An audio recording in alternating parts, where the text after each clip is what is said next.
VMI Citadel is one of college football's most unique rivalries, as every year the two senior military colleges compete in the Military Classic of the South, which has been played a total of 77 times since 1920, with Citadel leading the series 43-32 and 2 over VMI.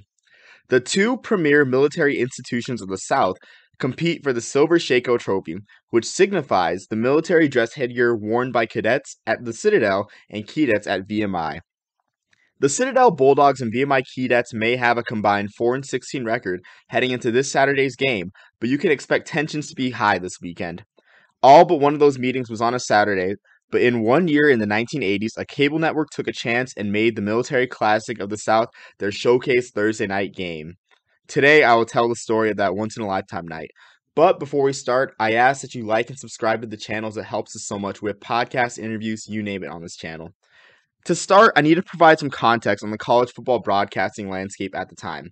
From the early 1950s until 1984, the NCAA and not each separate conference negotiated their TV deal, and that deal covered all four levels of college football: Division 1A, 1AA, 2, and 3.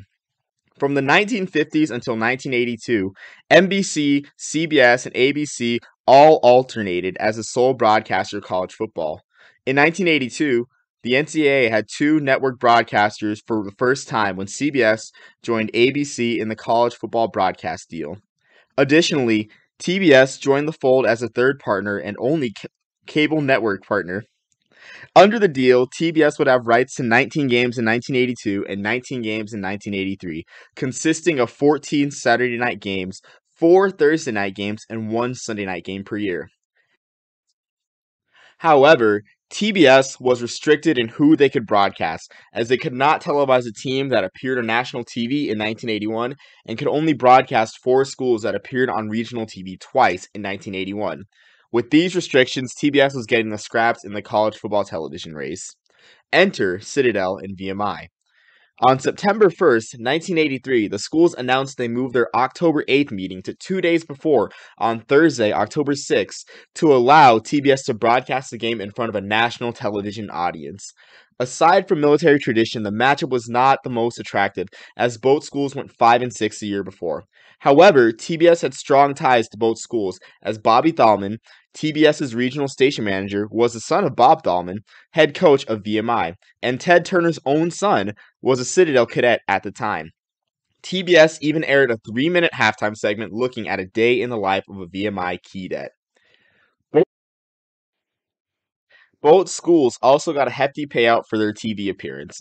TBS paid and split $525,000 between the two schools to televise the game, with $100,000 of that money paying for the lights at VMI's Alumni Stadium to host the game. After adjusting for inflation, TBS paid the equivalent of $1,570,846 to televise a game between two schools with losing records. For reference, in 2019, the Southern Conference paid each of their schools around $600,000 for their media rights. So how did the game play out on the field?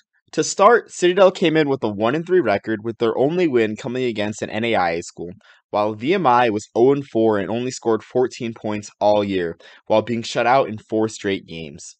The game was arguably one of the sloppiest in the rivalry's history, if not the sloppiest. Both the Keydets and Bulldogs combined for 5 interceptions, and VMI fumbled the ball 7 times. The punting was even worse, as Citadel averaged 18 yards on 6 punts, and VMI averaged 25 on 6 punts. Yet somehow, Citadel won 27-6, with one of their touchdowns coming after an errant punt snap cost VMI 37 yards and gave the Citadel the ball at the VMI 3. So, will we see the Military Classic of the South on a Thursday night again? In all likelihood, no. The rivalry is a huge event for both campuses and communities, and it would make little sense for the Southern Conference to move the game to a Thursday night when all their games are broadcast on ESPN Plus or regional syndication through Nexstar. Because of this, the 1983 game was one for the ages. Like and subscribe for more documentaries and podcasts. Thank you.